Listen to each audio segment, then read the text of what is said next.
welcome back to our channel Sudhir Sani Tutorial. Now the topic is continued with aggregate supply and the chapter name is determination of national income. तो दोस्तों आज फिर aggregate supply से start करते हैं topic को continue करते हुए। तो एग्रीगेट सप्लाई क्या है? जैसा कि मैंने आपको बताया चैप्टर प्लांट पर चलता है, तो एग्रीगेट सप्लाई प्रोड्यूसर की साइड से हम डिफाइन करेंगे कि ऐसी क्वांटिटी जो प्रोड्यूसर प्लान कर रहा है एक साल में प्रोड्यूस करने की, दैट इज एग्रीगेट सप्लाई।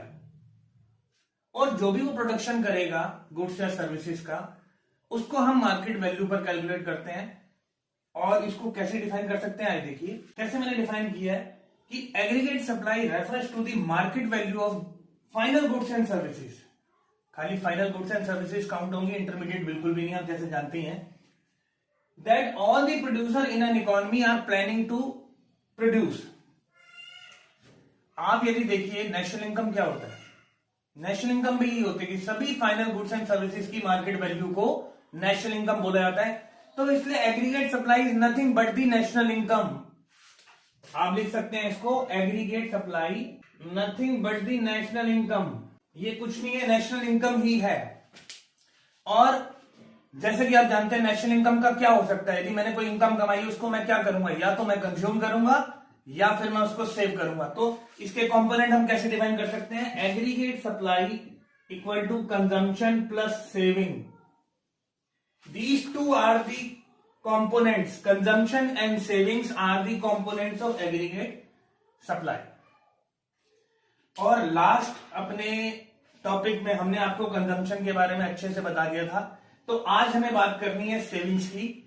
तो कंजम्पशन हो चुका, सेविंग आज हम पढ़ रहे हैं।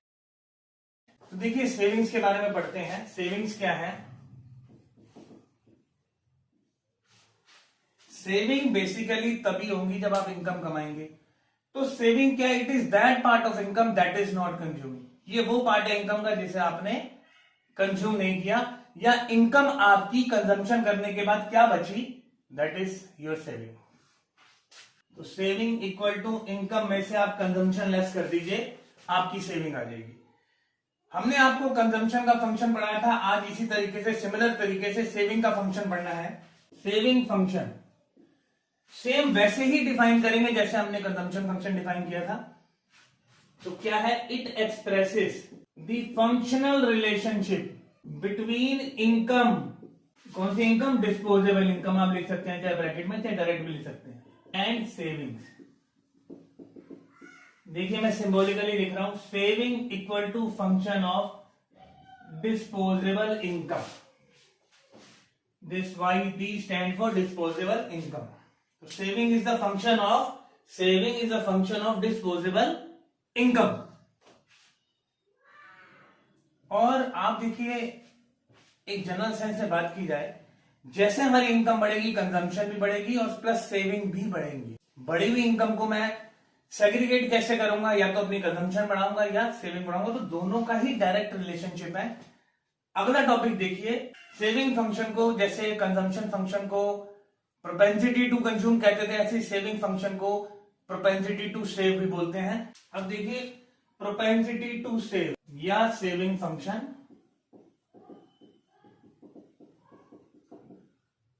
आपका दो टाइप का है। एवरेज प्रोपेंसिटी टू सेव,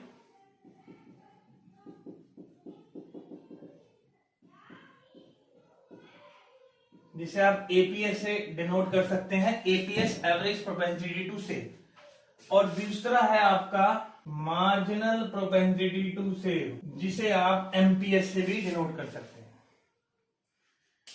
देखिए 1% भी चेंज नहीं है डेफिनेशन में, बस कंजम्पशन की जगह सेविंग यूज करना है। मैंने आपको एपीसी जब बताया था, एवरेज प्रोपेंसिटी टू कंज्यूम, तो उसमें मैंने आपको बताया था इनकम का वो पार्ट या वो परसेंटेज जो आपने कंज्यूम किया है वो एपीसी है। ऐसी इनकम का वो पार्ट जो आपने सेव किया है वो क्या है? एपीएस। तो देखिए it is the percentage of income that is saved, यानी एपीएस को आप एस अपॉन वाई से डिनोट कर सकते हैं, या आप इसे ऐसे बोल सकते हैं, it is the ratio of saving and income. Saving और इनकम का जो रेशियो है या प्रपोर्शन है that is APS, average propensity to save. और सिमिलर एमपीएस क्या है, बढ़ी हुई इनकम को आपने कितना सेविंग पे लगाया, that is marginal propensity to save. तो चेंज जरा सा होगा, it is the percentage of additional income that is saved. Additional income का कितना परसेंट आपने सेव किया, that is marginal propensity to save. तो इसको कैसे आप सिंबॉलिकली लिखेंगे, delta S upon delta Y, change in saving upon change in income. आप 1 मार्क का डेफिनेशन आती है, इतनी सफिशिएंट है। इसके अलावा आप लिखना चाहो तो आप ऐसे भी डिफाइन कर सकते हैं, MPS refers to ratio of change in saving and change in income. ठीक है जी। और जो भी सेविंग फंक्शन होगा हमारा, उसका स्लोप भी एमपीएस है, जैसे मैंने आपको एमपीसी में बताया था, वो कंजम्पशन फंक्शन का स्लोप था, ये सेविंग फंक्शन का स्लोप होगा, because it can also be defined as the rate of change in saving to change in the income. Income के चेंज होने से सेविंग किस रेट से चेंज होगी, that is also MPS. Mathematical language में ऐसे भी डिफाइन कर सकते हैं आप। तो देखिए मैं लिखता हूं आगे, एमपीएस को आप ऐसे भी डिफाइन कर सकते हैं, it refers to rate of change in savings to the change in the income. ठीक है जी, यानी कि first derivative of saving function. Now come to the equation of saving function. देखिए इसको हम कंजम्पशन फंक्शन की इक्वेशन से डिराइव कर सकते हैं। अभी हमने आपको बताया कि इनकम को कंज्यूम या सेव किया जाएगा। Income is nothing but the aggregate supply. और कंजम्पशन की इक्वेशन में आपको पहले बता चुका हूं, सी बार प्लस बी वाई। अब आप इसमें कंजम्पशन की वैल्यू पुट कर दीजिए, सेविंग का फंक्शन भी निकल आएगा। तो देखिए सी बार, इसकी जगह C bar plus B Y plus saving. Saving को इधर रहने दीजिए, इसको इधर ले जाइए, वाई माइनस सी बार, तो इसकी जगह ऐसे कर लीजिए minus Y plus minus C bar plus Y common ले लिया, 1 minus B. This is your equation of saving function, minus C bar plus 1 minus B into Y. अब आपको कुछ रिलेशंस बताएंगे हम, जरा ध्यान से देखिए। ये मैंने आपको एमपीएस को डिफाइन दूसरे तरीके से किया और सेविंग फंक्शन की इक्वेशन बताई है, उसको सिंपली मैंने कंजम्पशन फंक्शन की इक्वेशन से डिराइव कर लिया। Now come to the relation between APC, APS, MPC and MPS. Let's see. देखिए रिलेशनशिप बिटवीन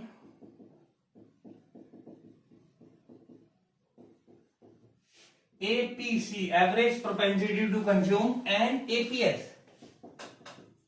अब देखिए मैं आपको ये रिलेशन मैथमेटिकली प्रूव करके दिखा रहा हूं, पेपर में आ भी सकता है, कैसे करना है देखिए। वी नो कि भाई इनकम का sum C plus S, consumption plus saving होता है। इनकम को या कंज्यूम करेंगे या सेव करेंगे, समेशन इज इनकम। अब आप क्या कीजिए, इसे बोथ साइड वाई से डिवाइड कीजिए सबको, Y upon Y, C upon Y, S upon Y. अब वाई से ये 1 आ गया। सी अपॉन वाई क्या होता है, मैंने आपको पहले बताया था, सी अपॉन वाई इज एपीसी, तो दिस इज एपीसी, और एस अपॉन वाई एपीएस। तो भाई रिलेशनशिप क्या है कि भाई एपीसी और एपीएस को यदि जोड़ेंगे तो 1 आएगा। एंड रीजन इज दैट कि इनकम का सम कंजम्पशन और सेविंग के इक्वल होता है। मान लीजिए आपसे 1 मार्कर पूछ लेता है कि ट्रू फॉल्स बताइए, या 2 नंबर में पूछ लेता है, तो उसमें रीजन भी लिखना होता है। वो ऐसे पूछता है कि एपीसी और एपीएस का समेशन 1 होता है, इज इट ट्रू और फॉल्स? तो आपका answer would be yes, true. And reason would be because the summation of consumption and saving is equal to income, that is your reason. अब देखिए relationship हमें बताना है एमपीसी और एमपीएस में, तो देखिए let's see. Similarly relationship between MPC and MPS, you know income equal to consumption plus saving. Income का समेशन कंजम्पशन और सेविंग के इक्वल है, तो चेंज इन इनकम भी क्या होगी, change in consumption plus change in saving. भाई यदि मैं इनकम चेंज करता हूं या तो मैं कंजम्पशन पे चेंज करूंगा या सेविंग पे चेंज करूंगा। मेरी 1000 रुपए इनकम बढ़ रही, हो सकता है मैंने कंजम्पशन बढ़ा दी 400 तो सेविंग बढ़ा दी 600। तो चेंज का समेशन भी change in consumption change in saving, income के चेंज जो होगा वो कंजम्पशन में चेंज या सेविंग में चेंज उसके समेशन के इक्वल होगा। Now both side divide by, इस बार डेल्टा वाई से डिवाइड कर दो भाई, इसको डेल्टा वाई से। तो डेल्टा वाई देखिए ये कट के बना गया, और delta C upon delta Y MPC होता है और ये एमपीएस होता है। तो दिस इज द रिलेशनशिप कि एमपीसी और एमपीएस का समेशन भी 1 होगा जैसे एपीसी और एपीएस का समेशन था। तो ये मैथमेटिकल रिलेशंस हैं, इनके ऊपर क्वेश्चन कैसे आ सकते हैं मैं भी आपको बताता हूं। पहले थोड़ा सेविंग फंक्शन के ऊपर और एनालाइज करेंगे, उसके बाद इसके ऊपर कैसे ट्रू फॉल्स क्वेश्चन आ सकते हैं अभी हम एक्सप्लेन करेंगे फर्दर। देखिए सेविंग की इक्वेशन है minus C bar 1 minus B into Y, B MPC है और मैंने आपको अभी बताया एमपीसी और एमपीएस का समेशन 1 होगा। तो यदि 1 में से ये एमपीसी माइनस करूंगा तो दिस इज एमपीएस। ये 1 माइनस बी क्या है, here 1 minus B equal to MPS, marginal propensity to save, क्योंकि दोनों का समेशन 1 है। B is nothing but MPC, B को एमपीसी से भी डिनोट करते हैं या एमपीसी को बी से भी डिनोट करते हैं, ठीक है जी।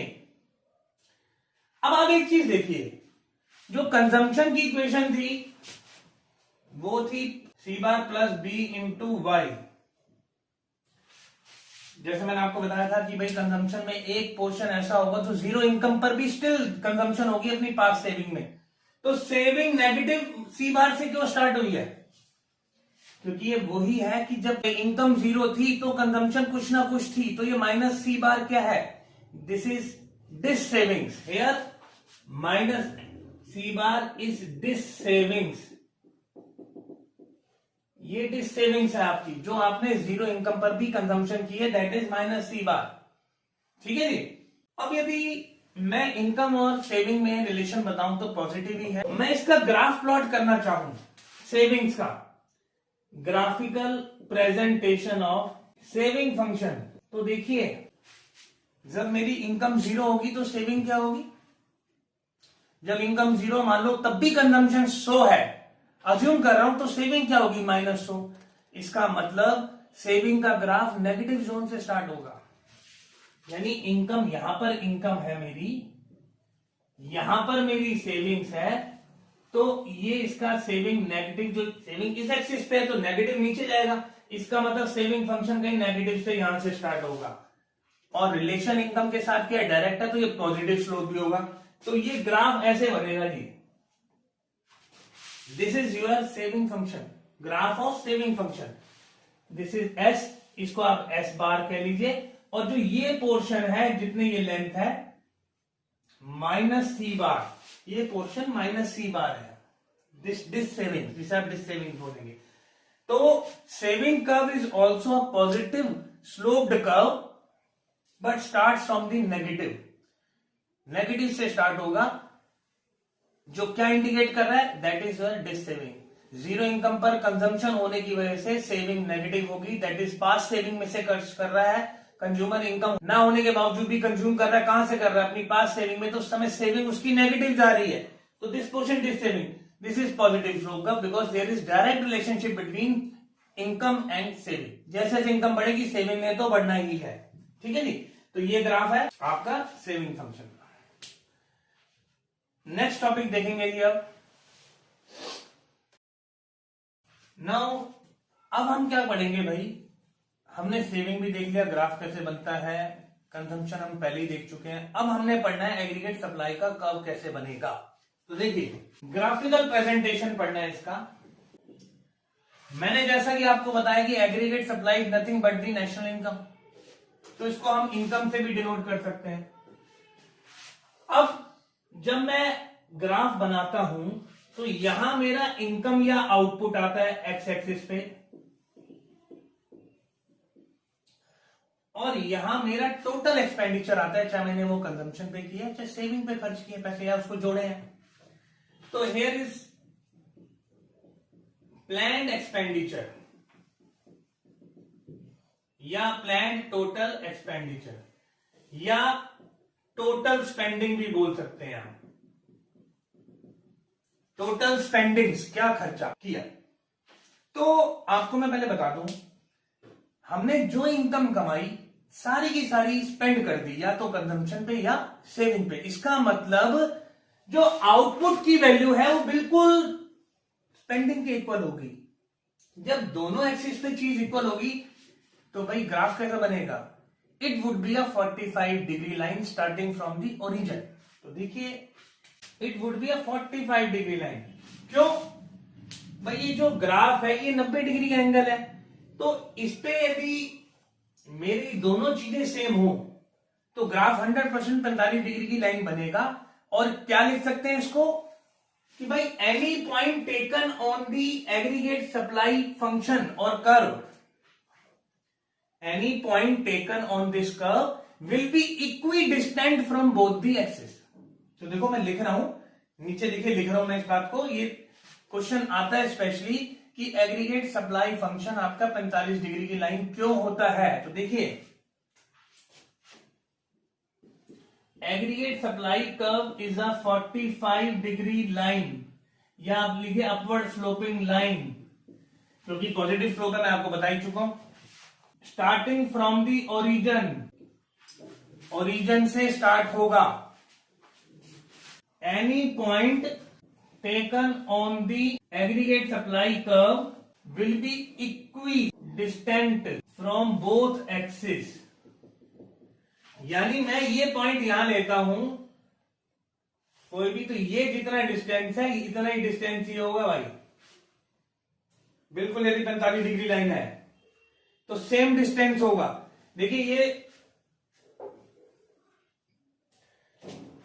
ये ग्राफ 45 डिग्री यदि है तो कोई भी पॉइंट, इस पे मैं कहीं भी पॉइंट ले लूं, जितना डिस्टेंस एक्स एक्सिस का होगा उतना ही वाई एक्सिस का होगा। और रीजन क्या है, बिकॉज द टोटल आउटपुट और total income is equal to total spending. वो आपने वही तो खर्च किया, या कंजम्पशन पे या सेविंग्स पे। ठीक है जी, हाँ जी। तो मतलब 45 डिग्री लाइन इसलिए है, इसका रीजन मैं लिख रहा हूं, और उसका सिग्निफिकेंस मैंने बता दिया। क्या मीनिंग बनता है कि any point taken on the aggregate supply curve will be equidistant from both the axis, and the reason is that the total output या income is equal to the total spendings in the form of consumption and saving. अब बच्चे सोचते होंगे sir ये origin से क्यों start हुआ, आपने कहा था कंजम्पशन फंक्शन तो होता ही नहीं ओरिजिन से स्टार्ट, कंजम्पशन कभी जीरो से स्टार्ट नहीं हो सकता, क्योंकि जीरो इनकम पर भी कंजम्पशन होती है। बट देखो मैं आपको एक चीज बताता हूं, व्हेन इनकम जीरो, मान लीजिए इनकम जीरो है, कंजम्पशन क्या है मान लो 100 है, तो सेविंग कितनी होगी -100। तो मैं जब C+S करूंगा यानी एग्रीगेट सप्लाई करूंगा तो भाई कंजम्पशन 100 और सेविंग -100, तो भाई वो जीरो ही आएगा, यानी जीरो इनकम पर एग्रीगेट सप्लाई भी जीरो। इसलिए कर्व ओरिजिन से स्टार्ट होता है। किसी भी पॉइंट पर या किसी भी इनकम वैल्यू पर टोटल स्पेंडिंग या एग्रीगेट सप्लाई भी जस्ट उतनी ही आएगी। इसलिए ये 45 डिग्री की लाइन है, मतलब एक तरीके से टोटल 90 डिग्री एंगल है, तो एंगल बाइसेक्टर है ये। ठीक है जी, तो ये था एग्रीगेट सप्लाई का टॉपिक। अब देखिए कुछ ट्रू फॉल्स आते हैं एपीसी वगैरह पे, तो हम देखते हैं। तो देखिए बच्चों नेक्स्ट टॉपिक है properties of APC, APS, MPC and MPS. देखिए इसके ऊपर ट्रू फॉल्स के क्वेश्चन आते हैं, इन प्रॉपर्टीज के ऊपर बेस्ड जो है वो ट्रू फॉल्स के क्वेश्चन आते हैं, और मैं आपको भी बताता हूं किस तरह के क्वेश्चन आते हैं। जैसे मान लीजिए मैं यहां प्रॉपर्टीज तो नहीं लिख रहा, मगर क्वेश्चन के बीच में ही एक्सप्लेन करूंगा, क्योंकि क्वेश्चन ही ट्रू फॉल्स बेस्ड आएगा इसका। अब आपसे वो एग्जांपल ये पूछता है value of APC can be more than 1, ये पूछते हैं जी क्या एपीसी की वैल्यू एक से ज्यादा हो सकती है, ट्रू और फॉल्स, रीजन भी बताना है। अब आप सोच रहे होंगे सर ने बोला है कि भाई एपीसी और एपीएस तो खुद मिला के जोड़कर 1 होते हैं, मैंने आपको मैथमेटिकल रिलेशन जब बताया था, तो एपीसी की वैल्यू क्या एक से ज्यादा हो सकती है, तो आंसर है जी हो सकती है। देखिए answer is true,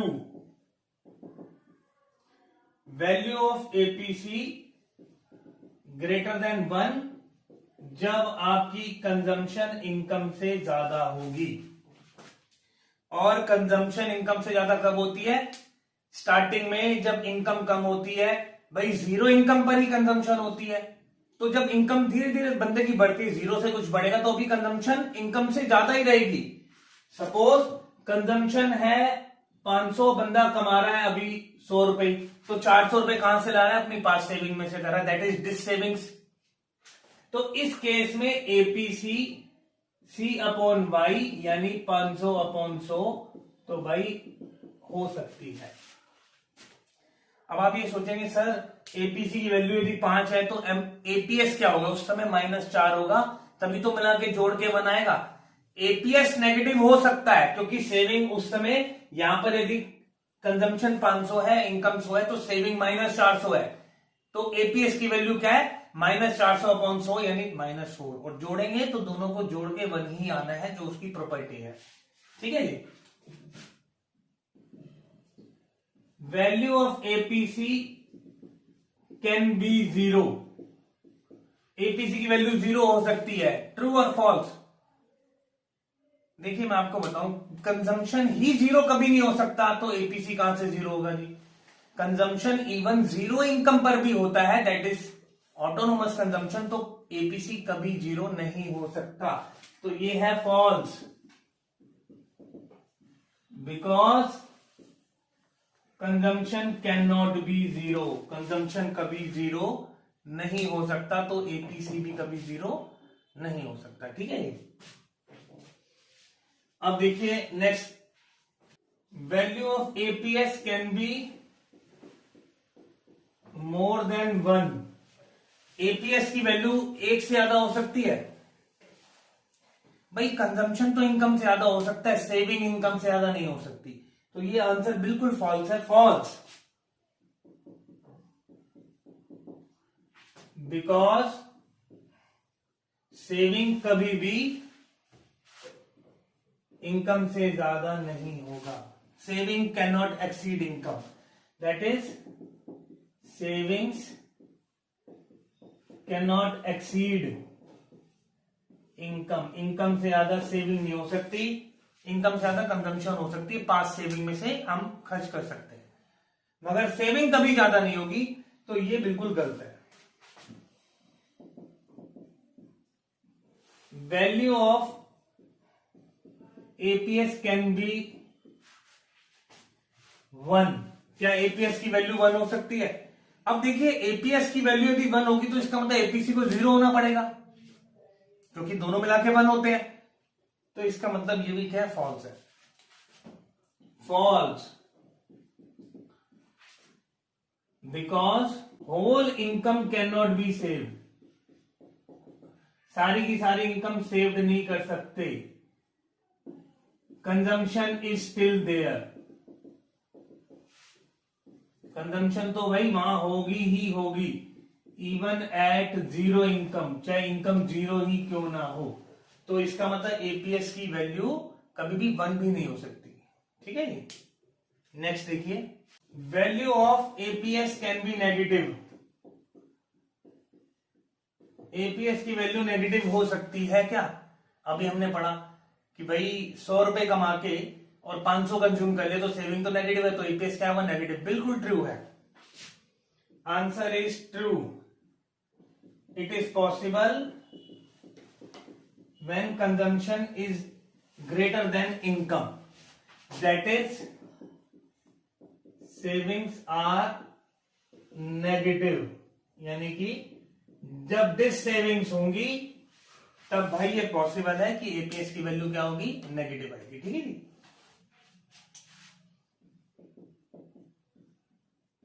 value of MPC can be greater than 1। देखिए यहां पर क्वेश्चन थोड़ा सा, एपीसी तो एक से ज्यादा हो सकता है, एमपीसी कभी नहीं हो सकता। बढ़ी हुई इनकम से ज्यादा कंजम्पशन नहीं बढ़ा सकते आप। इनकम से ज्यादा कंजम्पशन स्टार्टिंग में कर सकते हैं, मगर जैसे इकोनॉमी में इनकम बढ़ती है तो उससे ज्यादा कंजम्पशन नहीं बढ़ाएंगे। ठीक है, ऐसा प्रोफेसर कीन्स के मॉडल में अजम्पशन मानी गई है। ठीक है जी, तो आप बोलेंगे ये बिल्कुल फॉल्स है, because increase in consumption can not exceed change in income. भाई देखो एमपीसी तो 1 तब आएगा, मेरी इनकम बढ़ी 1000, मैंने कंजम्पशन बढ़ा दी 2000, तभी तो delta C upon delta Y मतलब 2000 अपॉन 1000, एक से ज्यादा 2 आ गया है, 1.5 आ गया है, 1.1 आ गया, ऐसा होगा ही नहीं। ऐसा जूम किया तो ये बिल्कुल फॉल्स है। एपीसी की वैल्यू एक से ज्यादा हो सकती है, एमपीसी की नहीं हो सकती। सिमिलरली जब एमपीसी की नहीं हो सकती तो एमपीएस की भी नहीं हो सकती, ध्यान रखिएगा।